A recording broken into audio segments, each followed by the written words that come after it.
This episode is brought to you by Endless Comics, Games, and Cards. Whether you are a dedicated Wednesday warrior or looking for the latest drop of TCG or sports cards, Endless Comics, Games, and Cards has you covered. While Endless is known for their large collection of both single-issue comics and library of graphic novels, not to mention their monthly comic book club, they also stay fully stocked with singles and sealed product for Magic the Gathering, Pokemon, Yu-Gi-Oh!, and many others. What's the best part? You can set up a pull list online at endlesscgc.com and they'll send your books to you. So head on over to endlesscgc.com or check them out on social media at endlesscgc. Hey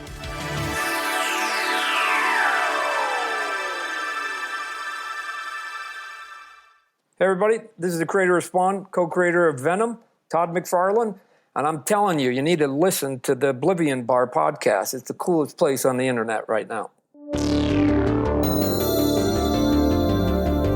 Welcome to the Oblivion Bar podcast with your hosts, Chris Hacker and Aaron Knowles.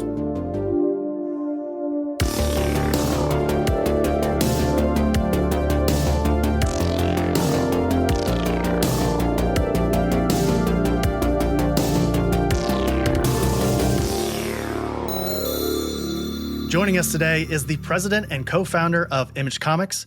Along with being an iconic figure within the world of comic books, he is also a giant in the world of toys and collectibles with McFarlane Toys. It is my great honor to welcome the Todd father himself, Todd McFarlane, onto the Oblivion Bar podcast. Hey, Chris, Aaron. Hey, before we get going, I'm going to give you a little marketing tip here. Please. You guys could have just taken both your last names, cut a few letters at the end of both of them, and your show could have been called Hack No. So, but anyways, Aaron, take it or leave it. Put it in the chest. We're talking to a marketing guru here, so I'm telling you, we need to at least keep it the deck, right? Hashtag spinoff. Yeah. Hack no. It's a good one. Come on, man. They're staring you guys in the face. It kind of sounds like an automatopoeia, like in a comic. Yeah, heck no, like someone gets hit in the face. Heck no. Yeah. Todd, we talked a little bit before the actual recording here. We'll just reiterate it. We'll probably say it a couple more times. We apologize for the fanboying, but my gosh, what a pleasure it is to get you here on the show today and to talk about not only your career, but I think maybe the central pillar is talking about Spawn 50 or King Spawn 50, excuse me. Before we get to King Spawn 50, I want to bring up something that I stumbled upon while researching for this conversation that I'm not sure a ton of people know. And it's that you've worked on a ton of really awesome music videos. Well, I wouldn't say a ton, but a handful. Yeah.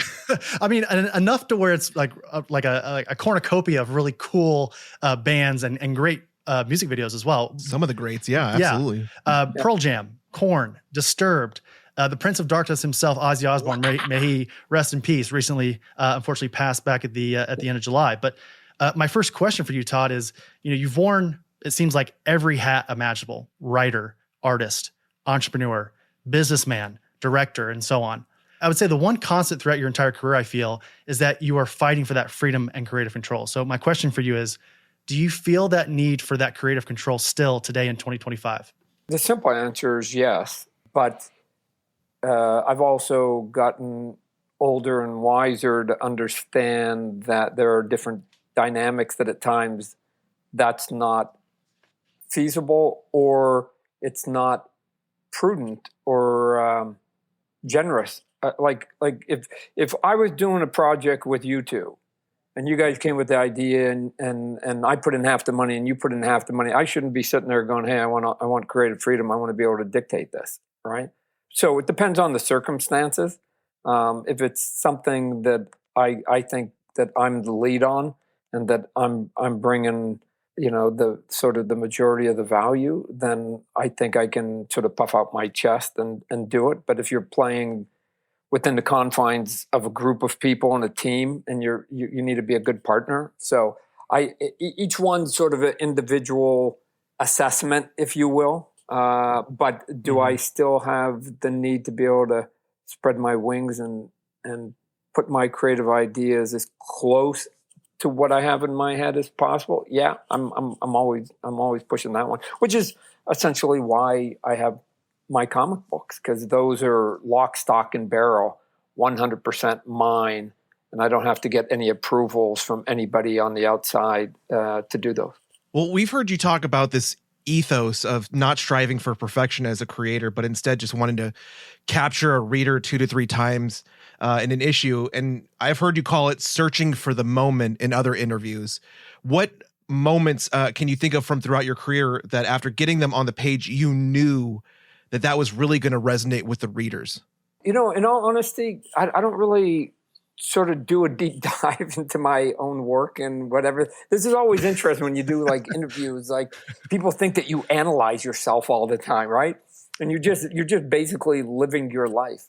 What I do say though is that there should be a couple of visual takeaways from any sort of comic book you do, so that those couple moments or dialogue or a scene or whatever that basically then will resonate so that you will remember it even though you don't remember all of it.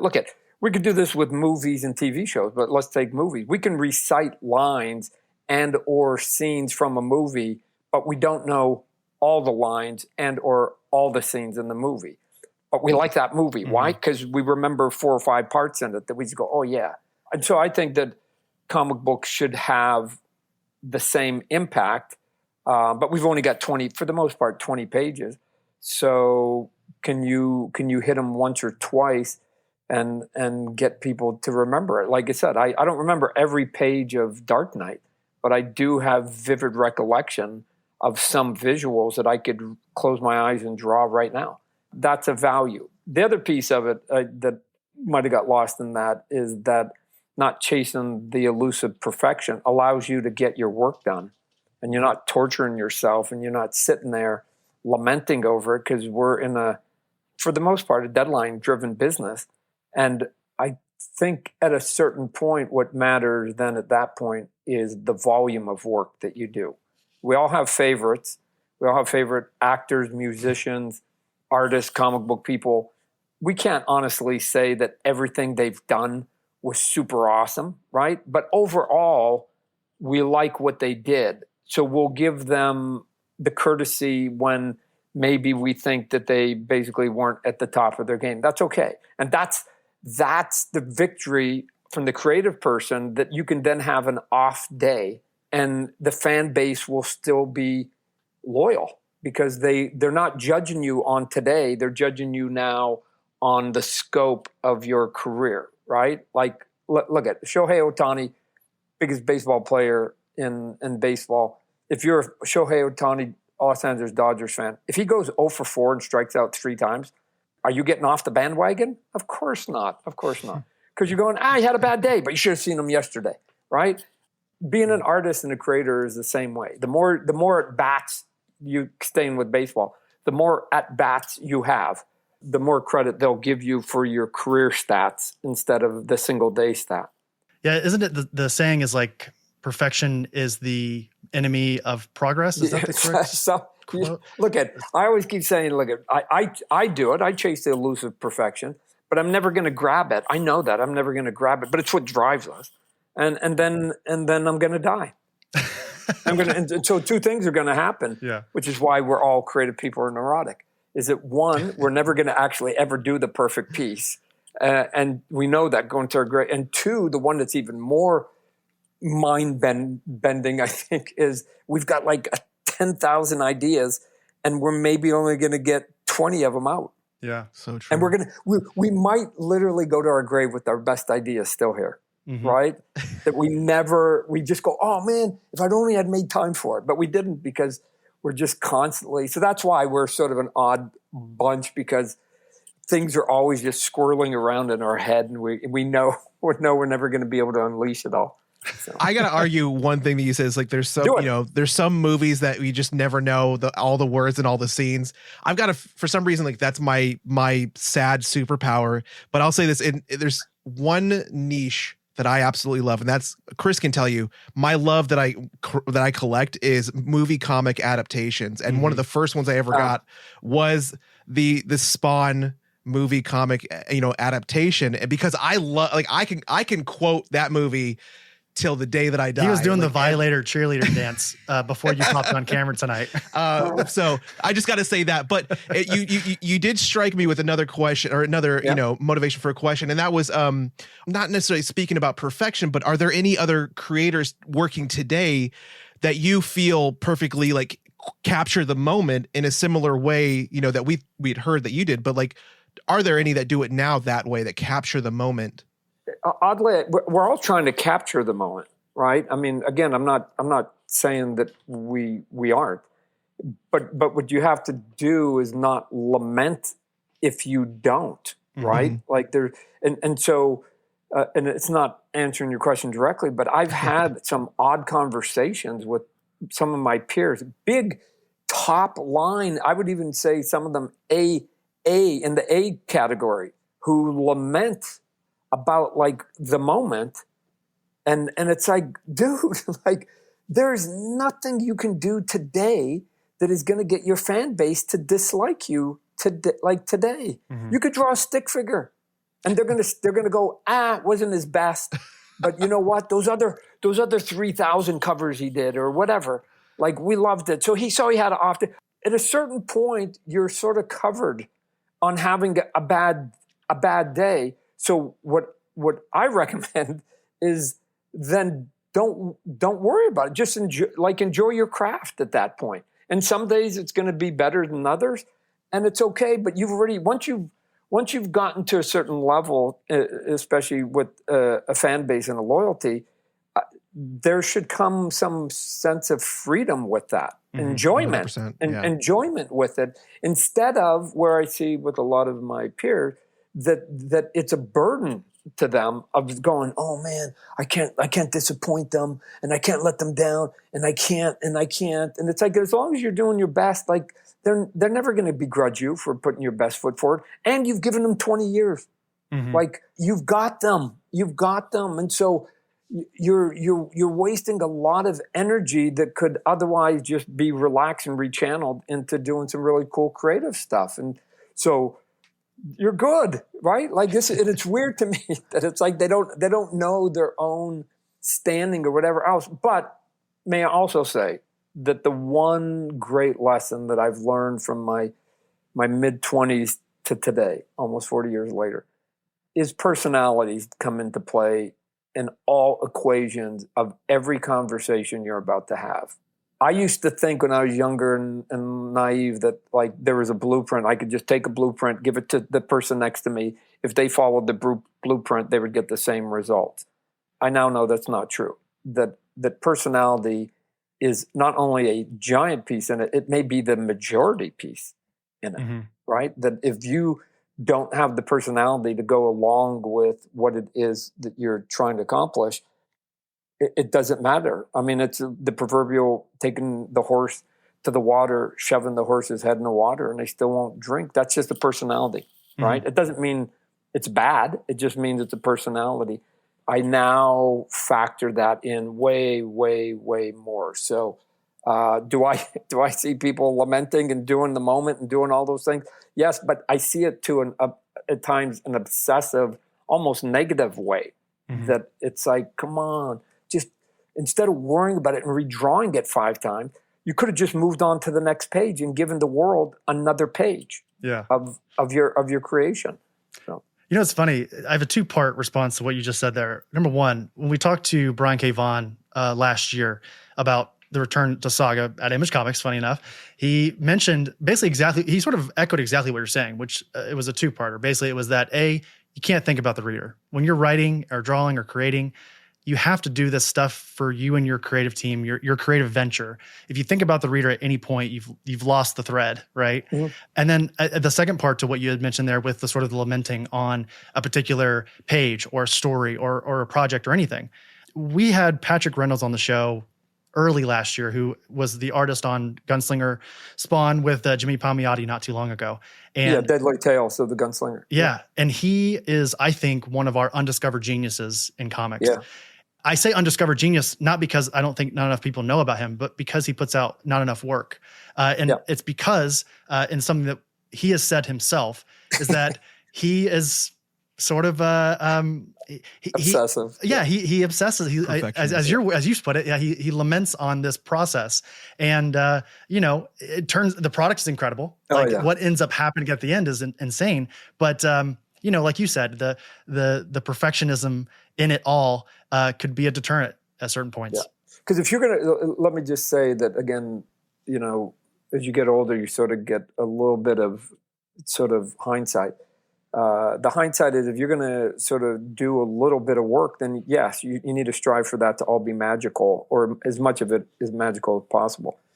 If you think you have the will to do a large body of work, then at some point, then this is the freedom that you don't have to obsess about it. So I guess it depends on what you think you're going to be doing overall, right? Mm-hmm. And so Patrick is probably there because, to your point, he hasn't put out as much work as other vets, and he's not as well known.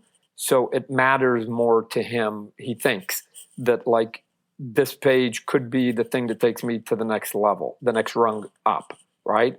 And when I was younger, I went through all those machinations. So I completely get it of what they're doing. Like I said, to me, the younger creators, I get it. I did it.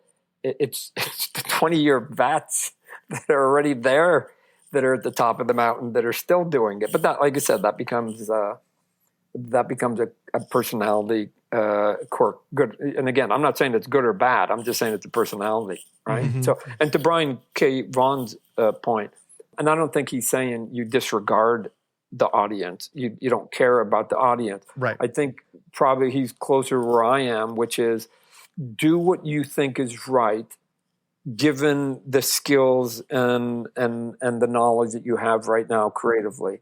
And then whether people know it or not, and I keep saying the same thing, is it you don't have to give us your comments, because we get it every month when we get the sales report. Mm-hmm. And so if sales are going up or steady, then we know that the group we have are liking what we're doing. And if the sales go in half, then we know that the people who were supporting us have fallen off the boat.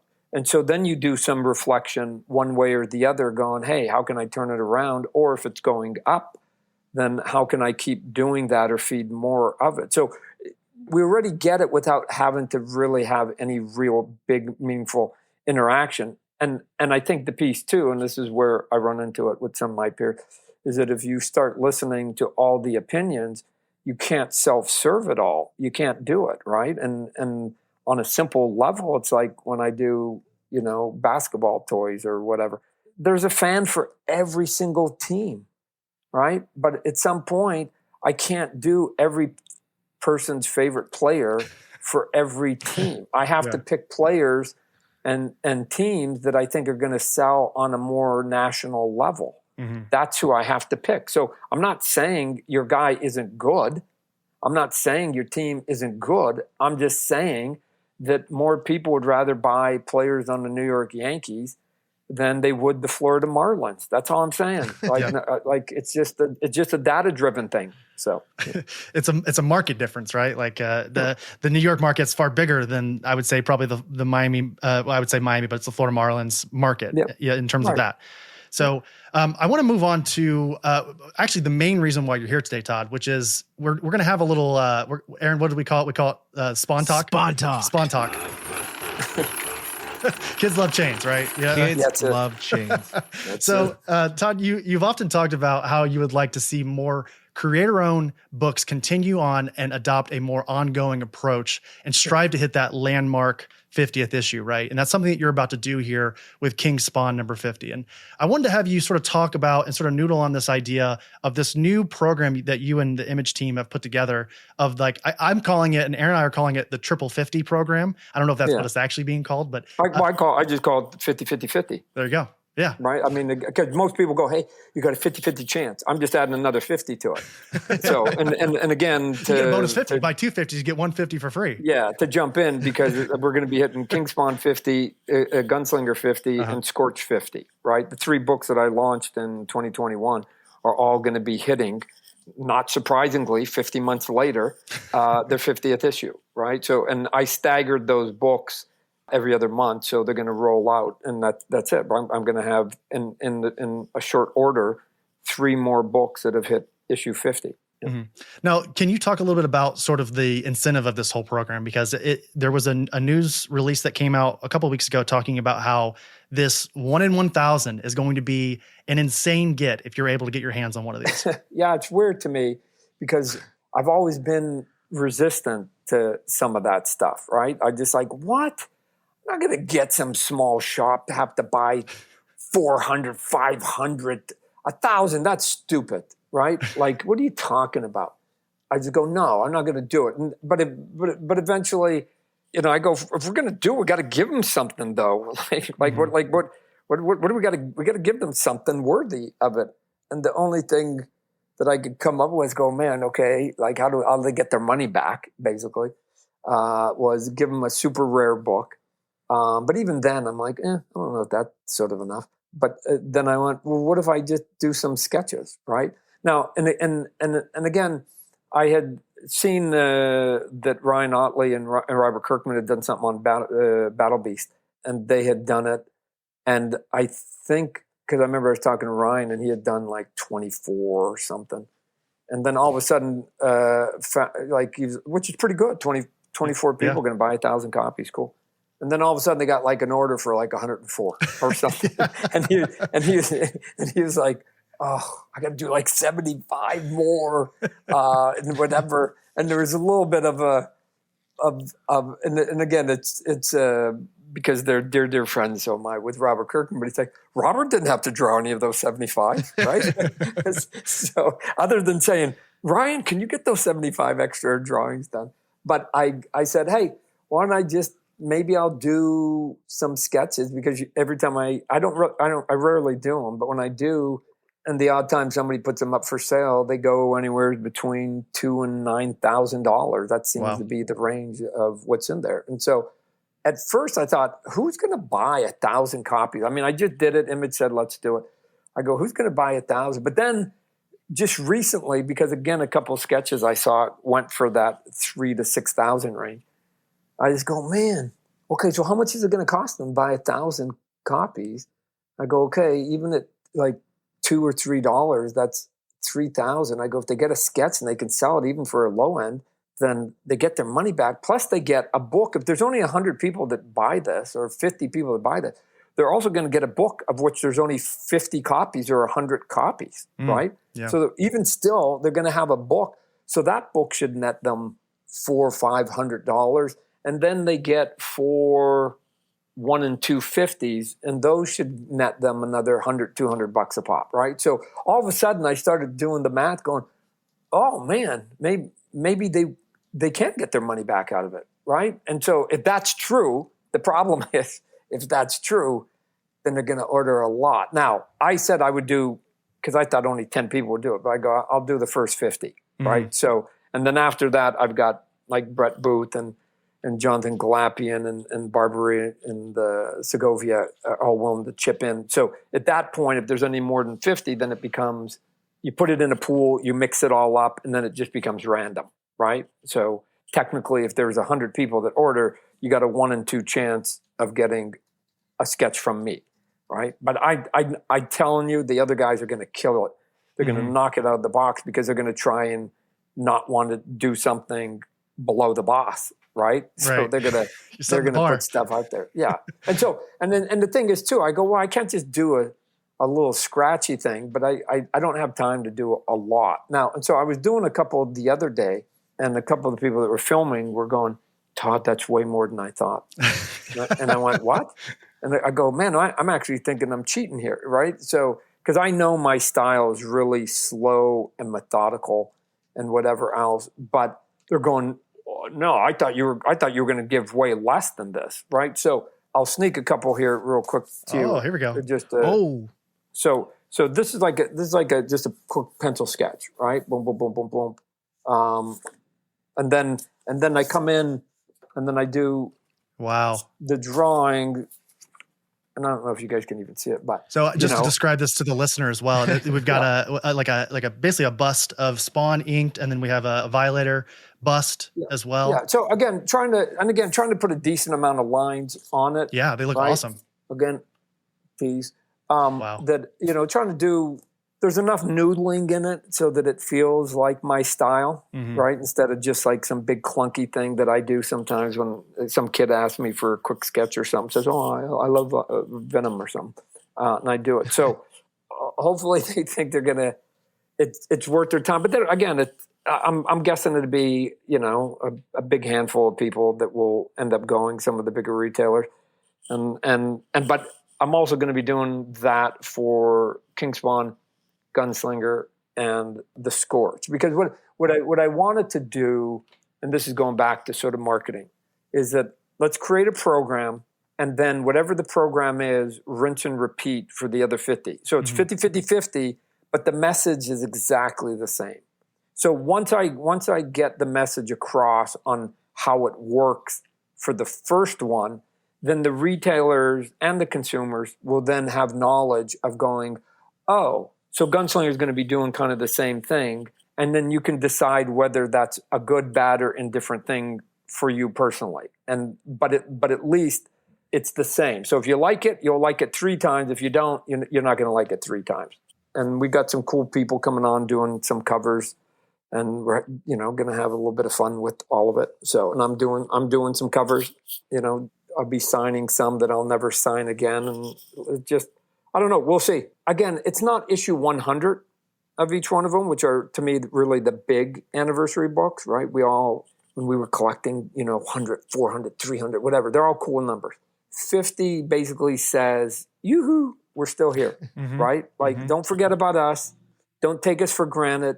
Maybe even somewhere between 50 and 100, you do a little bit of an event story or some big story, so that, again, you just keep reminding people, raising your hand, going, hey, I'm still here in the corner. And that onus is on us, the people who we own the books, we own the characters. It's our burden, if you want to call it that, to do the work, right? So when I talk to my peers and at Image that are doing books at Image, my creative peers, and I go, for me, and then maybe I'm just an odd duck, and maybe I'm just old, and I've had a couple big successes. That getting sales on issue number 1, that's not really that interesting to me, because you don't have to really do a lot to get there. What should give you the thrill is, how do you get people excited about issue 8?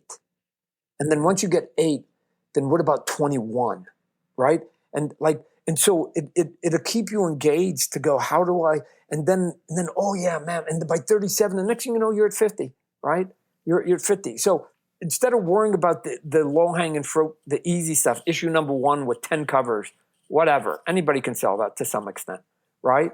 Start thinking about later down the line to raise your hand, to remind people you're still there, and that it's a quality book and that you're delivering on a regular basis. And eventually you will get that sort of thing we talked about with Shohei Ohtani, where they go, oh, hey, there's 35 issues. I can't say they're all perfect, but the majority of them are really good. And I like the book. I like the people doing it. And I like the character, whatever it is.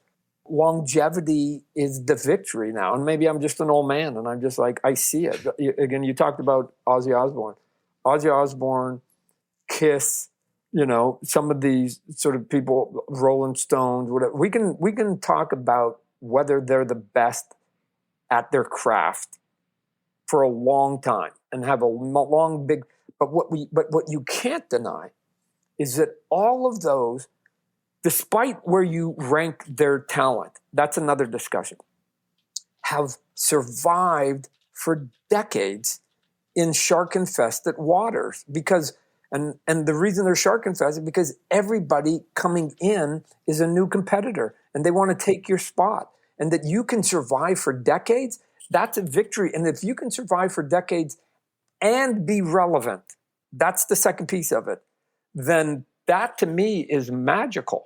I understand now, as my career gets longer, how hard that is. It's not easy. I work at it every day to maintain that. And because why? Nobody else needs to do me any favors.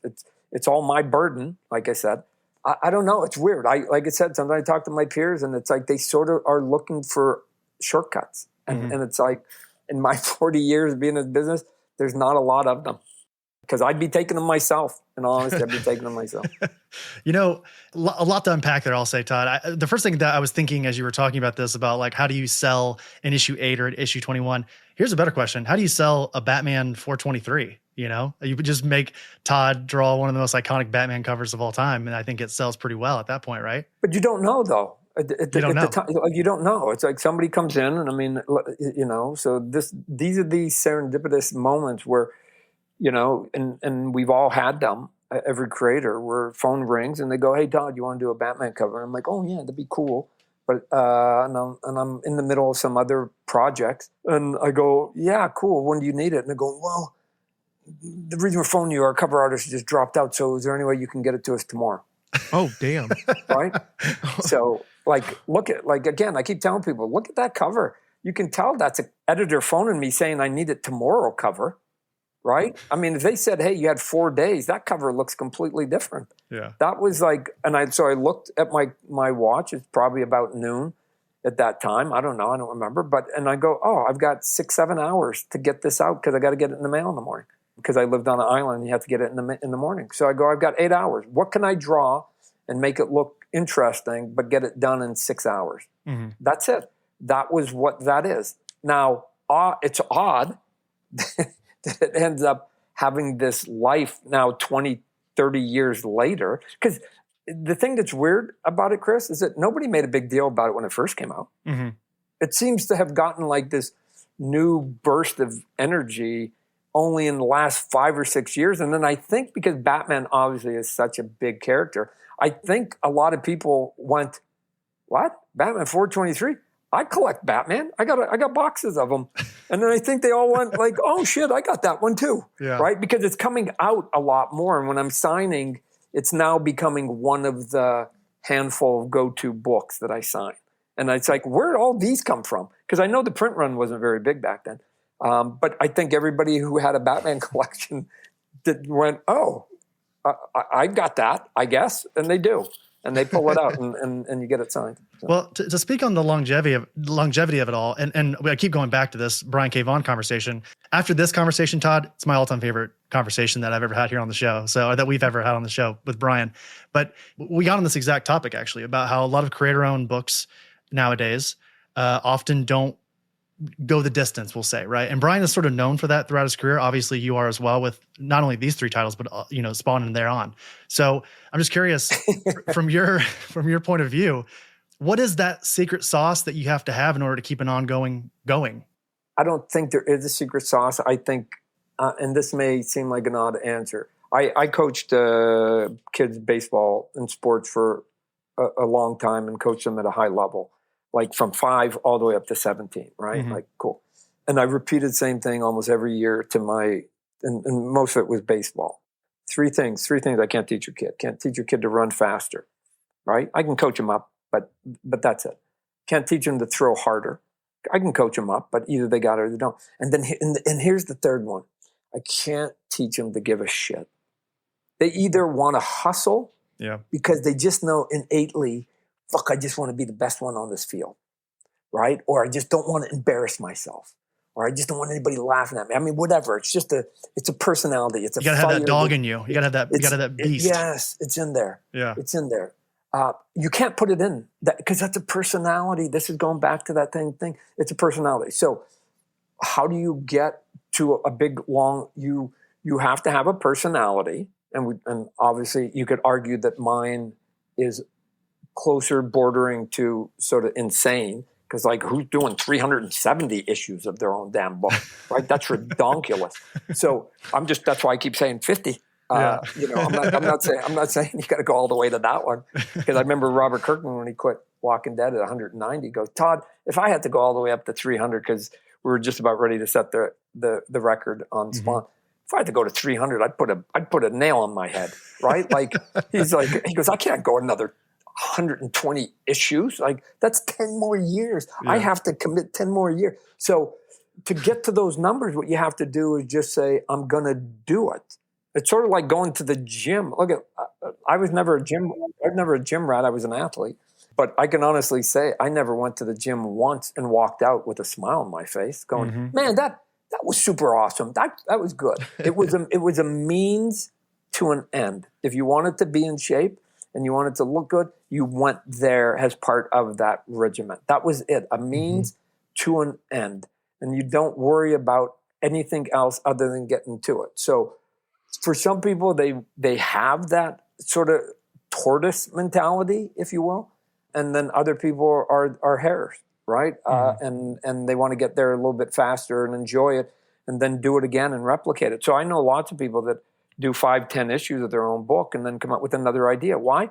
I'm going to assume that because they're excited about the next idea and they want to get it out and they don't want to go to their grave with it not coming out. And if they just stayed on that one idea, then they might not get the others out. Or a combo of that they saw some of the sales starting to flag and they just go, I need to get on another horse. And instead of like sort of weathering your way through the ups and downs. Look at, guys, I'm 370 issues into Spawn. You think that graph has just been a constant up? Of course not. There's been ups, downs, way downs, up. Like it's been a constant up and down. Right? And you just sort of endure, right? The victory is in endurance. And then all of a sudden you can say you got 370 issues. And then every now and then the cycle comes around and you're in favor for a little while until you're not. And then you have to ask yourself, why am I not? And then you have to kind of try and do some things to reinvent it a bit. And you keep coming around. I don't know. It's a big combo. It's a big combo. But doing 50 issues is 4 years and 2 months. It's just math. It's 4 years and 2 months. And when I think about the number of my peers who have been in the industry for 4 years and 2 months or more, it is thousands of them. Thousands and thousands of them. And yet I can only count on fingers the number of them that have put 50 issues on their side of the ledger. Oddly, they put 50 issues in the corporate side of the ledger, right? Oh man, they did the Justice League of America for 50 issues, or Batman for 50 issues, or Spider-Man, or Justice League, or Avengers, or whatever. They did it for somebody else. They just along the way didn't try and do it for themselves once. It's weird. It's a weird thing, and maybe it's because I know how good it can be if you can make it work. So it's the sprint versus marathon mentality, but also having the backing of the publishers to do that. Well, look, to be fair, I want to be fair to everybody, right? There's a bit of a malaise in sort of comic book sales now post the pandemic. The pandemic, they spiked way up, you guys know, and then they're sort of coming down. Again, higher than where they were pre-pandemic, so it's still a net positive. But at some point, if you're doing your own book, and I get it, and you've got 3 kids and you need to feed the babies, I get it. That you just go, man, I don't really know. There's still a bit of an unknown if I do my own book and whatever else, or I can take the sure thing and go do Captain America, and I know what my page rate is, and I know what I'm getting, and oh, by the way, the sales there might be a little bit more. I mean, I don't get the money like I would if I was doing my own book, but I get exposure to my name and brand. So I'm not saying one way is better than the other. There's a lot of reasons for everybody to do whatever. It's the ones where the peers that want what I have or what Robert Kirkman have and somehow think there's a shortcut to it. And if you look at how Robert got there or how I got there, or even some of the other people got the 50, Brian K. Vaughan being, there was none. It was just put your head down and get 50 issues out. Good, bad, or indifferent. That's it. That's it. It's an easy lesson, right? So, well, speaking of getting there, I wouldn't forgive myself if we had you here today, Todd, and I didn't ask you at least one Greg Capullo question, who just happens to be one of my all-time favorite artists in comics. I'm a huge huge death metal fan. You two recently teamed up on Batman Spawn, which I think I searched high and low for almost every cover I could find of that for the Batman Spawn crossover. And to go back even further, Greg was brought into the Spawn universe at a pivotal time in the book's infancy at issue 16 with Grant Morrison during the anti-Spawn storyline. In your own words, and feel free to brag about your friend for however long you'd like, what is the special sauce that Greg Capullo brings to the comic book world that no one else can replicate? So there's a guy named John Buscema that was a big idol for many, many, many of us. And John Buscema, the magic that he could do, and most people would know his work on Conan the Barbarian, whether it was the regular comic book and or the Savage Sword of Conan, the black and white book. Although he did tons of other stuff, you name it, pretty much John put his mark on it, did a bunch of Thor, some Avenger stuff. So do yourself a favor if you've never sort of paid attention to him, look at his work. What he did, which is what Greg does, is that he had control and mastery over the body and anatomy. So we all try to get some proficiency in that, but there are some people who just have it better than others. I'd put Greg in that category. And then here's the hard piece, because I know where my limits are, and I just go, ugh, I'm so jealous that people can do that. They can take the one element, the Superman, the Batman, whatever, and then they can move the camera any angle, high, low, in, close, far, and change the perspective, and it all looks good. And in some cases it looks dynamic. And then he has the Jack Kirby piece in him, right? Mm-hmm. Which is the big hands and the big, bravado stuff, which is what Americana superhero comic books are. And then combine all that and those, like every time I sort of add a piece, I go, this is why he's special. Is that you go, okay, there's only a few people that can do that. And then that and that and that and that and that. And then take all of that, add the volume of work. So he's doing it at a high proficiency, and he's turning it out on a big level of the amount of pages. And that's what John Buscema did. That's what Kirby did. I'm not saying he's Kirby-esque, but I'm saying that because we're all pale in compared to some of the sort of Mount Rushmores that I'm talking about. But he's the full package. If you were going to start a comic book company and you go, what is important? What's important is getting the books out and getting them out on time and making them as dazzling to look at as possible, then Greg Capullo has to be on your list. He has to, because he's the one that delivers on all of those aspects, right? And so, I mean, I'm constantly looking for anybody to do a monthly book. And then if they're skilled, that's part two, right? Like I don't care, because I got a monthly book I put out. I need people to help me with monthly books. And it's like, oh my gosh, you're going to do a monthly and you're good? In some cases, when he's on his A game, he's great. Yeah. Shit, where's the clone machine, right? We need 20 of a guy like that. So let me ask you this. I was going to say he draws like an ideal house style version of every major character in comics, but would you consider Greg like a house style type of artist? Is that the best way to describe his work? I don't know. I think because he's been so good and so consistent with that, I think oddly you could maybe make that comment with that. I think he is somebody, if you were going to break into comic books and want to do superhero comic books, right? Not moody, dark stuff, not esoteric stuff, like just good old fashioned superhero stuff.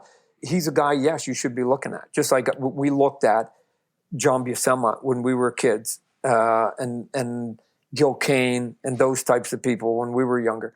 He has to be on that list of going, oh yeah, there's how you do dynamic stuff, right? I used to look at a lot of John Byrne stuff because his stuff was dynamic too, right? He had the energy and he could move people around in the characters and move the cameras around and stuff like that. So there was a guy, Jose Luis Garcia Lopez. He could do it too. Sadly, he never got the attention because he never turned out the volume of work to let people see his stuff. But he could move that camera, and all his people were beautiful and handsome and the energy was on the page. He mostly did stuff for DC. So at that The perfect point, Superman is Jose Garcia Lopez. Perfect Superman.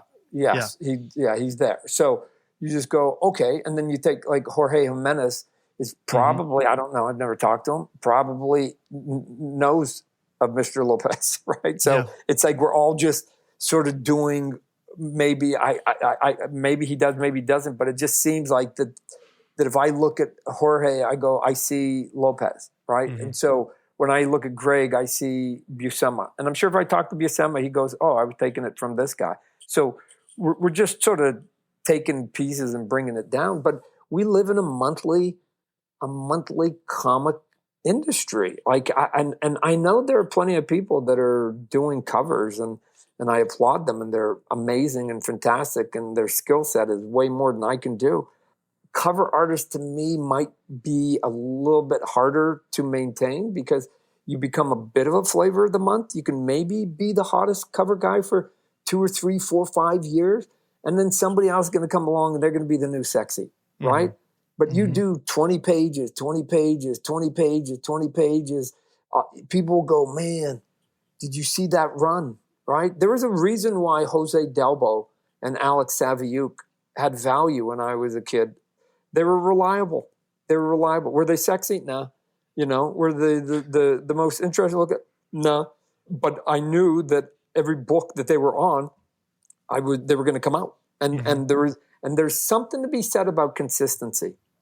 I got to tell you, I don't know if you guys have ever bought one of these anniversary books that has like, and it's really odd to me. One of the examples might have been some big Daredevil book not that long ago. And Brian Bendis wrote all of it. But they had like 5 chapters and there was 5 artists, right? And I didn't look at the credits. And I didn't know Brian Bendis wrote all 5 of them. Because the art was so different, and I was changing the way I was reading it to basically accommodate the look of the art that I was reading, and the inflections were different and whatever else.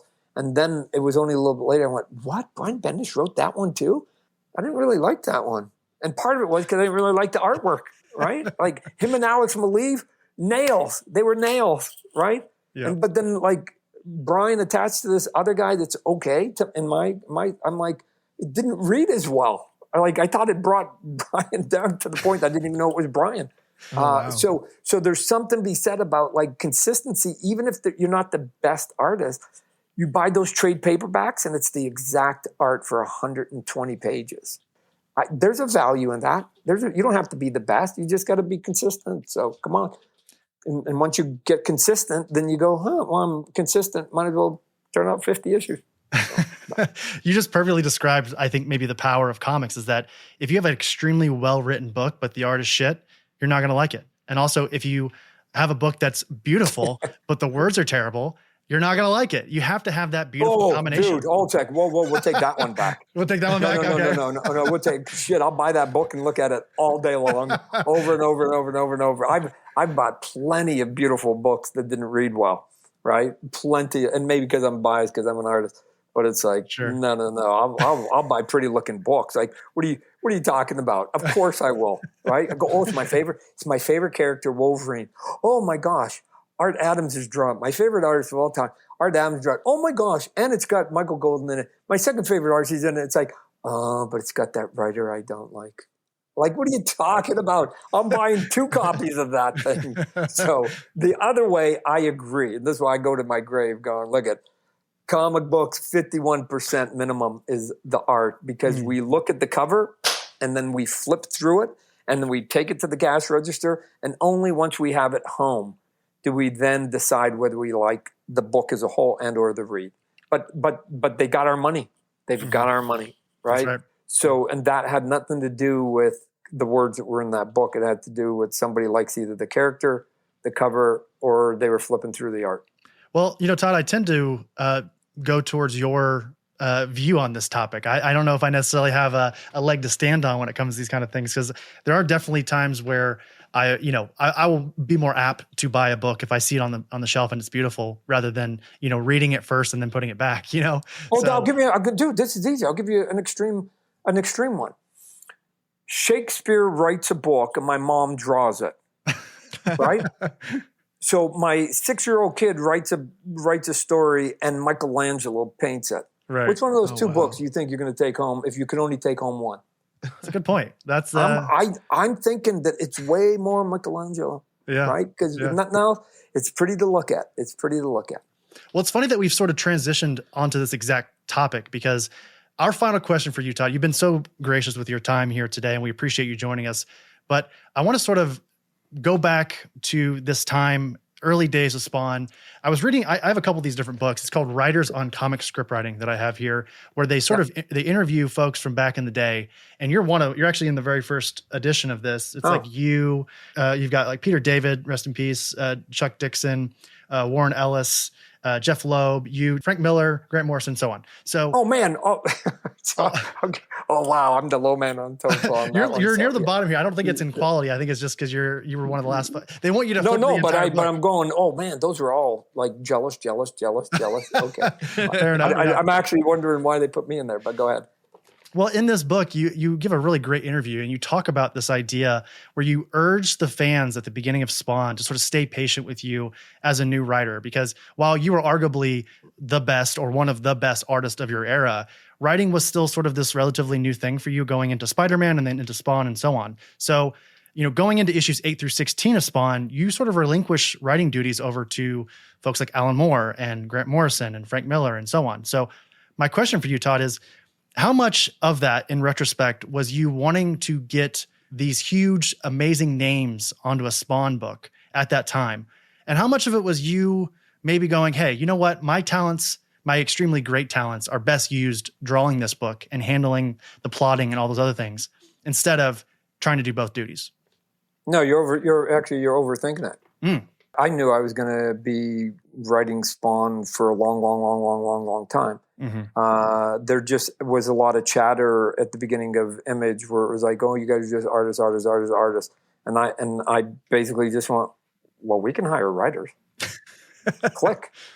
Done. And we can actually get some of the more higher profile writers, just either because I knew them and or I could just sort of give them a paycheck that would make sense for them. Click. Right? So it's like, if you want that, fine, right? Here's an odd debate, and we should have it at some point on a bigger scale with more people. Mm-hmm. What is the criteria for what's good writing? And again, you can have the exact same debate for what makes good art, right? Here's what it can't be, Chris, Aaron. Here's what it can't be. It can't be sales. If we use sales as the criteria, then Todd McFarlane is one of the great writers of all time, right? Sure, Number one selling book in 2021 was a book I wrote. Mm-hmm. I wrote it.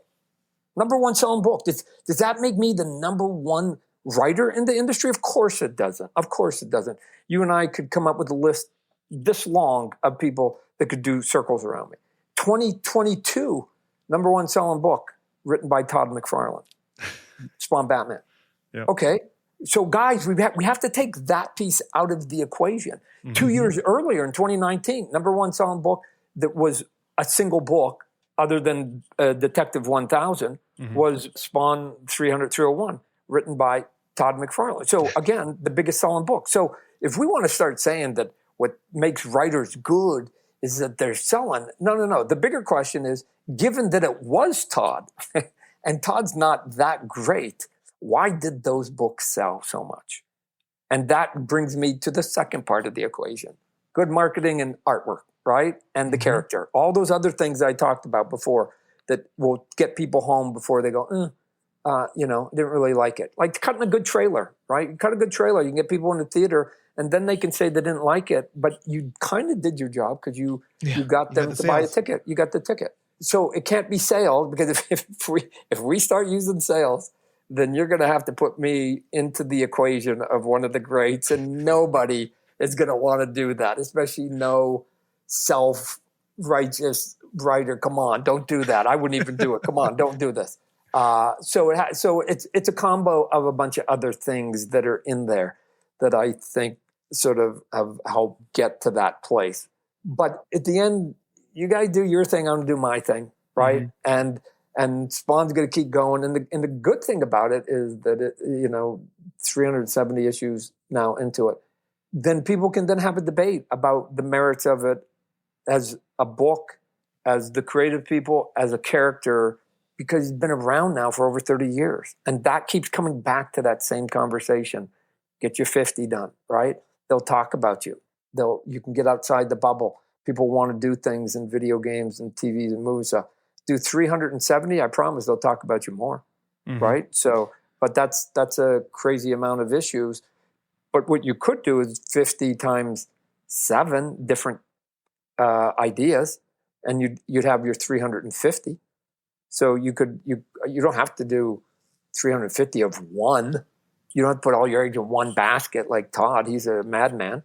You just do 50 and then move on to your next idea. 50 and do your next idea. 50 and do your next idea. 50 and do your next idea. Cool. If you've been in the industry for 12 years, you could have had 3 of them. I think it's interesting because Chris and I constantly have this discussion about, like the publishers and the big, DC and Marvel and what they could do to really like put a lot more like creative teams out there to support them. And I think that Chris and I are always coming up with, like what you said, marketing is terrible for the big two. Horrible. Yeah. So it's like, I love that you know for a fact, like that's exactly, what needs to be done to get the name, to get the sale. I mean, again, sales don't matter. It's getting the books out there. It's getting the books in hands. And, I appreciate the fact that you share that same sentiment, that we all know that it's about marketing. It's about these people, these companies putting in the marketing dollars to get the books out there to keep this industry thriving. So I just want to say thank you for having that perspective. Look, I'll give you before we go, I'll give you a marketing thought that I went through, a gyration. I knew that and we'll go back a few years, I knew that issue 300 of Spawn was going to come out. And I knew we were heading towards not only an anniversary, but then I went, hey, internally, nobody was paying attention to it. Nobody cares about the stuff that I'm going to care about. So my job is to get them to kind of care about it. So I go, we're going to get to 300. Not only is it an anniversary, check, but it also ties Cerebus' record of 300. Like I need to get that out. I need to make that a play, right? Why?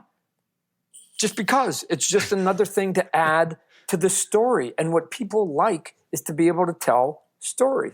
So then it's like, okay, so we've got 300, but ties it, and then 301 then breaks it. So we get there, and then I'm going to go get Guinness, and I'm going to see if I can get them to give us a record. Why? Because it will legitimize it. Okay, check.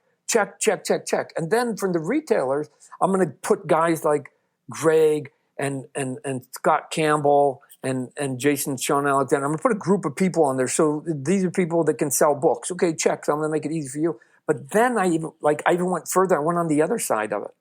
And I think it was 297, I did basically a Reader's Digest issue that was for anybody who has not read the first 296 issues. Read this issue and you're caught up to speed.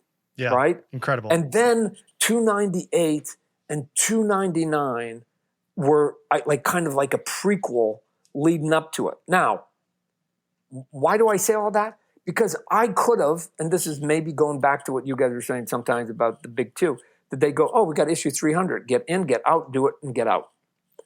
I wanted to go, guys, sell them, if there's a record coming, sell them 297, get them caught up, sell them the prequel for the next 2 months, sell them the big anniversary book, but that's not even the record setter, then sell them 301 because there's a cliffhanger, so they have to sort of go there.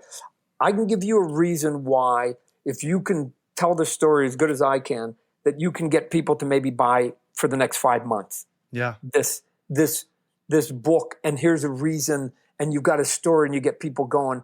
Or I guess I could have just gone, 300, we got some big sales, did a bunch of covers, out. Right? No. And then even from 301 I did those covers with Jerome Pena, and people were asking me, like, who are all those characters? And my answer was, just wait.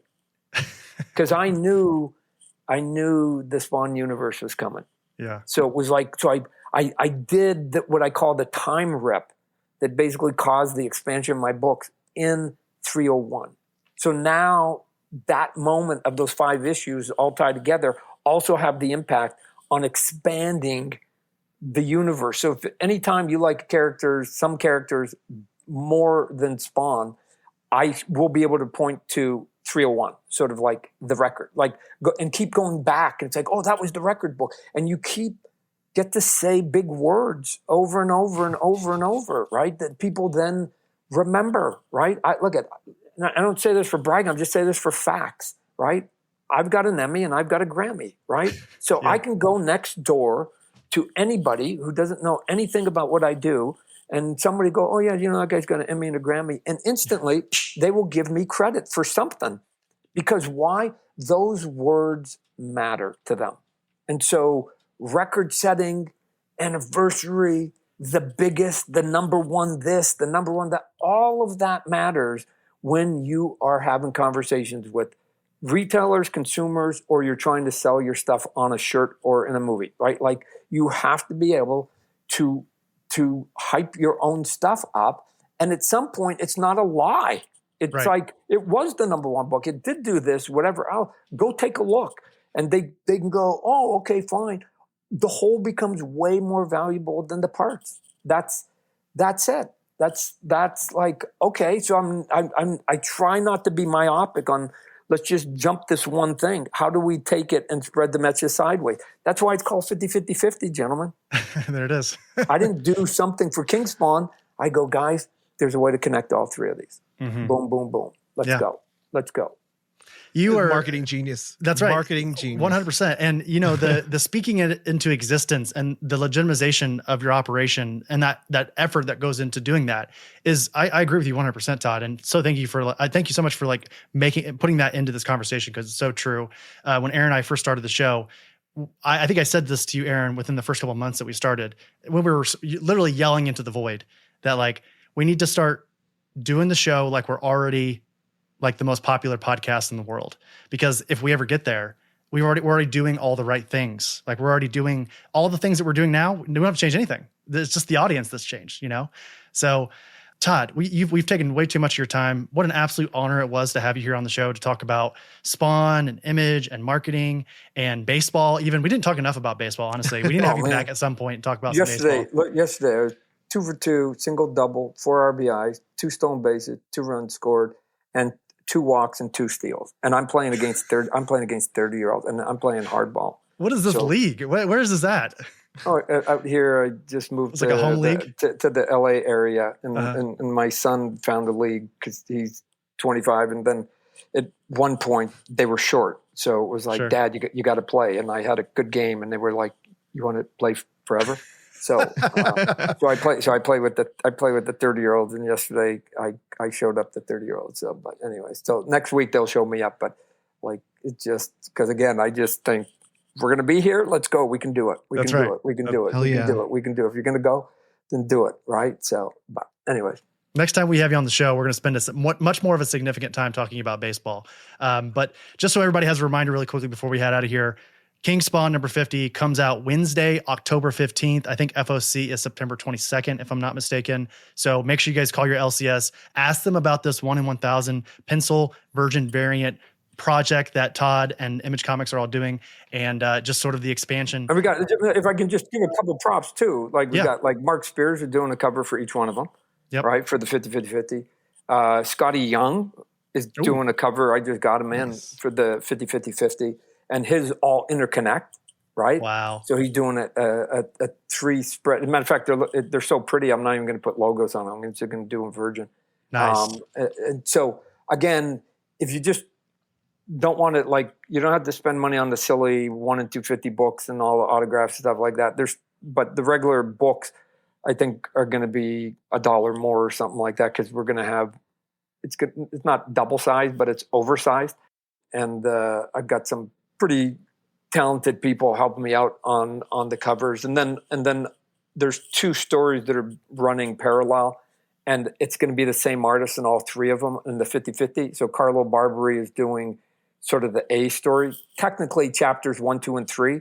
Mm-hmm. And then Steven Segovia is doing chapters 4, 5, and 6. But it'll be 1 and 4, 2 and 5, 3 and 6 and they collide and you go, those two actually tie together That's somehow. so cool. So, but again, I want that if you only just buy the 50-50-50, that the artwork will be consistent with those two guys. So. And you have Roy McConville as well joining you on the issue. Yeah, that's awesome. Absolutely. I assume there's going to be some big announcements, some events happening in New York Comic Con. We'll have some fun. I mean, we go there and do silly stuff. So we'll go there, make some announcements, and I don't know if there's any giant one. The thing is, once I get done with the end of the 50-50, by coincidence, we run right into Spawn 375.